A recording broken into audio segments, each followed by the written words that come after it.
Hello বন্ধুরা, আসসালামু আলাইকুম। ময়া মাছের তরকারি রান্না করে দেখাবো। ময়া মাছ রান্না করার জন্য আলু, বেগুন, কচু ও ভেন্ডি কেটে নিয়েছি। তরকারিগুলো ভালো করে ধুয়ে নিচ্ছি। এই যে এখানে আছে বাটনা মশলা। এই মশলাগুলোর ভিতরে আমি দিয়েছি পেঁয়াজ বাটা, কাঁচা ঝাল বাটা, আদা বাটা, রসুন বাটা, কিছু পরিমাণ লবণ দিয়ে দিলাম। এই যে এখানে আছে ময়া মাছগুলো ভালো করে ধুয়ে বাটিতে তুলে নিচ্ছি।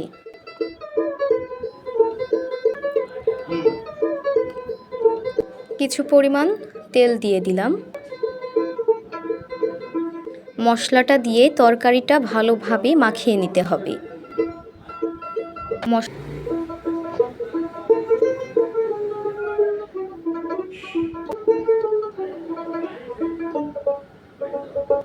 তরকারিটা যেন ভালোভাবে সিদ্ধ হয়, তাই পরিমাণ মতো পানি দিয়ে দিলাম।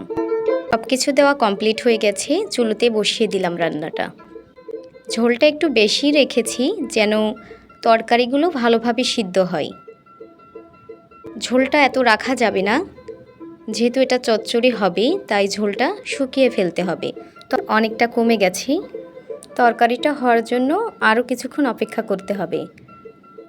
আমার ময়া মাছের চচ্চড়ি। তো ভিডিওটা কেমন লাগলো সবাই জানাবেন।